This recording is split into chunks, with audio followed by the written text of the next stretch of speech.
welcome to another Sunday Swings breakdown. It is Tuesday, November 4th, and let's get right into it. So, first of all, I wanted to show you guys the two trades that I've taken. One of them I closed this week, but I entered it last week on Thursday. Closed with a 1 to 4.3. Was a little sleepy when making this decision, so I missed out on a bit of profit. But overall, it's a great trade. We're blessed to be able to catch these types of moves. We were able to catch a few of them throughout the time. Next is AUD USD, still holding this one currently. We'll be closing at about a 1 to 3 at the weekly structure. I do expect these trades to have retracements, whether that's this week or next week. I'll definitely be trading them again in the near future. But yeah, price is moving really, really nicely. I actually entered this one while on a call with a few other people, so they were all able to catch it as well. Now, if you want the full breakdown for this, check out some of the other videos. But yeah, let's get into some of the Sunday Swings pairs. And before starting, I wanted to show you guys the statistics that I produced last month for myself and for some other people. This was the overall breakdown. So total of 13 days traded. You guys can see however many trades. There's 1, 2, 3, 4, 5, 6, 7, 8, 9, 10, 11, 12, 13, 14, 15 trades over 13 days. Now this next month I do plan on trading a little bit less, maybe 1 to 2 trades per week rather than 3 to 4. But overall, it's a great 10.7%. That's really all you need at the end of the day. This month, we're currently still in one trade, that is AUD USD. So for Alex's Sunday Swings pairs, there are a few of them to keep an eye on. I think Alex was looking for, so we're starting from the bottom. Alex was looking for sells on gold. Since the last time I did a breakdown, gold has made quite a few other moves. And it is actually selling now. I was interested in buying, but I was only interested in buying with the higher time frames, which were the weekly and the monthly. And I was also only interested in buying above the 2-hour and 4-hour EMA, as well as above this area of interest. As of right now, I think that the move is gone for sells. If you guys were interested in sells, hopefully you guys caught them. If not, then it's too late. I wouldn't be interested in those any longer. I would just pay attention to what price is doing and maybe catch a reaction off of this daily EMA if price reaches there. But yeah, as of right now, there's no trade here, so we will not be interested in trading.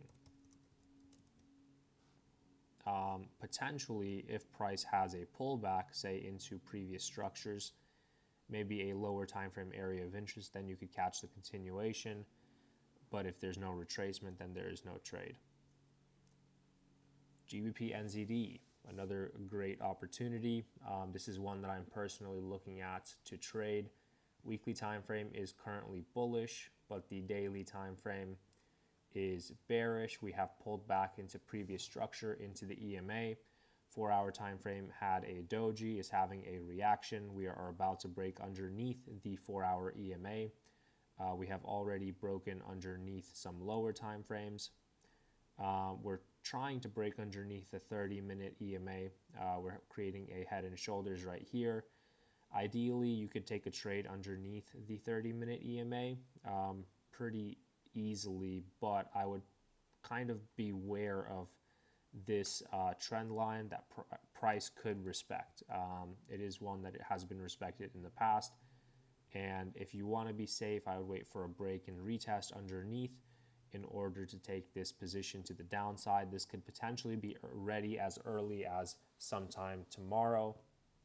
But yeah, basically just waiting for a break and retest on this pair, a break and retest not only underneath 30-minute EMA and the trend line, but also a break and retest underneath the 4-hour EMA, which is arguably the most important. That's exactly what I have.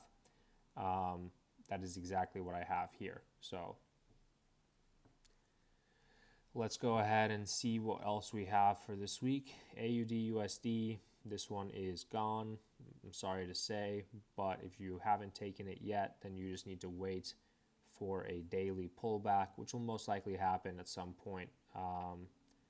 Daily pullback into market structure, into the EMA, something like this, into previous structure, etc., etc.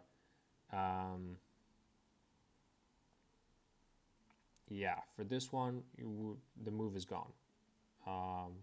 Maybe waiting for, I think, what is this, retest of 4-hour structure. This was yesterday. So move has happened, waiting for daily pullback to sell. So as of right now, this one probably goes to the bottom of the list since it has already played out. The other two that have already played out are Euro USD and NZD USD, both of which are currently moving to the downside. For both of these, this situation is the same, just waiting for a pullback into previous structure to sell on the daily time frame, pullback into previous structure to sell on the daily time frame, and pullback to sell on the daily time frame. So all three of those are pretty much done for. Gold we already talked about. GBP, NZD we talked about. Euro GBP is one that we are currently waiting on. I think Alex was looking for sells on this pair, which was risky, as I had explained. Not interested until we retest the daily area of interest, after which I will be looking to buy. The 4-hour time frame is technically bullish now. So we had lower low, pullback, lower low, higher high. Now we're pulling back to potentially create the next higher high. If price gives you lower time frame confirmation for sells, price might sell down into this area, but we did react off of the 4-hour area of interest. So I really doubt that price will pull back. So as of right now, still not interested. Last but not least is USD CHF. USD CHF was setting up for buys. Weekly time frame was bullish. Daily time frame was bullish, and 4-hour time frame was also bullish and is still bullish. So still waiting for a proper pullback into the daily area of interest in order to take buys. Potentially a daily pullback. I mean, realistically, a daily pullback could take a few days, maybe a week or two.